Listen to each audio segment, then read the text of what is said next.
Hey guys, everything known it's on here. Earthquakes. Earthquakes are starting to occur big time, and in the in the Yellowstone area, National Park area, and the fault lines in California. And this is from RightSideNews.com. Meanwhile, California fault lines and the area around Yellowstone are shaking like crazy. Over the past few days, the mainstream media has been fixated on the large mass shootings in the U.S. In U.S. history. But meanwhile, there has been highly unusual seismic activity along major fault lines in California and near the Yellowstone supervolcano. And if you follow BP Earthwatch, he covered a bunch of the earthquakes that are happening here. Let's talk about Yellowstone first. In the recent months, the big geysers have been behaving very strangely. And this is something that my wife and I covered on our television show, the article says. And now just over the past week, there have been 3 very significant earthquakes in the region. On June 9th, there was a magnitude 3.7. On 13th, there was a 4.3. And then earlier today, there was a 4.0 earthquake. Yes, the area around Yellowstone is hit by earthquakes all the time, but most of them are extremely small. For earthquakes of this size to be striking right around Yellowstone is highly unusual and more than just a little bit alarming. The map below comes directly from USGS. It shows the earthquakes of magnitude 2.5 or greater that have hit the western portion of the United States. The three big earthquakes that struck southwestern Montana are visible on the map, although they're hard to see because the dots overlap.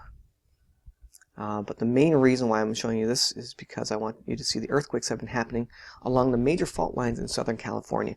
Now, I've done videos about the scientists saying that everything is absolutely ready for the big one. An 8.0 and 9.0 on the fault lines here, the San Andreas, and so on. A magnitude 5.2 earthquake centered in the desert northeast of San Diego caused shaking early Friday morning. The quakes have been striking farther north off the coast of Northern California and Oregon are also of great concern. And so there's many earthquakes happening here, and it's unusual. And there's also been other major articles suggesting that the scientists really think everything is wound up, ready to go for the massive earthquake, the earthquake to end all earthquakes, as they say, in the U.S., the 100, 200-year earthquake or whatever.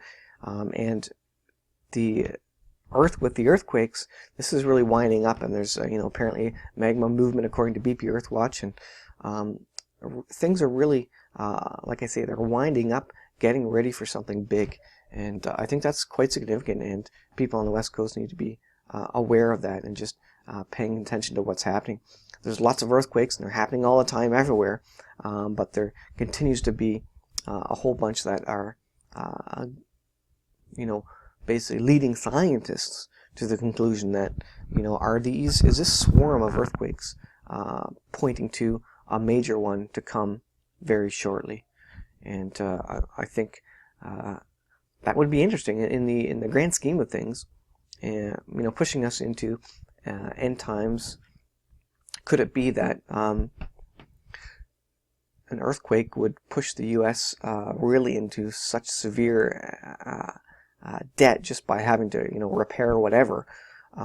Is this what triggers the economic collapse? Is this what triggers the going down of the U.S. as a world power, a massive earthquake that really took out all their resources and their ability to deal with any foreign situation, and then they had to really focus on themselves, because end times prophecy doesn't speak of the U.S. By name. It only suggests the young lions of Tarshish, as it relates to, I think, Ezekiel 38, where they're saying, why are you coming into Israel to take are you invading Israel to take a spoil? And so there's no major movement or power projected by the U.S. on the Middle East at that point in time. So does something economically or in terms of natural disaster happen in the U.S. so big that they are absolutely preoccupied or crushed by an economic depression that they can't do anything? Could it be a combination of things, like a magnitude 9.0 earthquake on the West Coast, and which triggers maybe an economic collapse around the world, and so the U.S. can't project any power anywhere? there's lots of speculation, obviously, as to what could be occurring and what could be triggering events. I think all these things are going to culminate. All of them are going to happen at the same time, I think, or in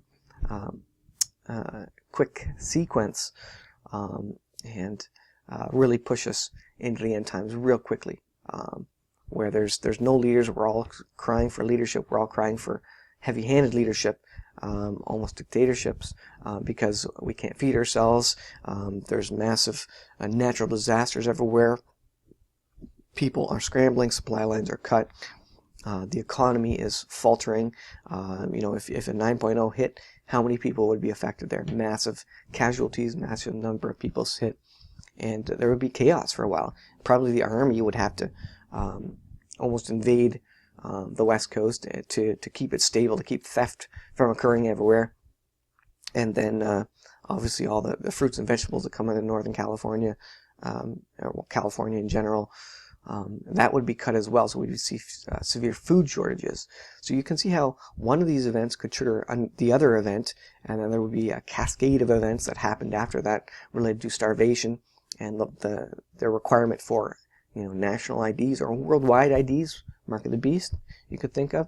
You can see the whole cascade of events. So it's all speculation. It's purely conjecture at this point. But there certainly is an increase in chatter and news about earthquakes, and an expectation of something. So I wonder if people understand that something is going to occur soon. So we'll keep watching it, guys. Thanks for watching. Please subscribe if you haven't yet. And I'll try and keep posting on what's happening.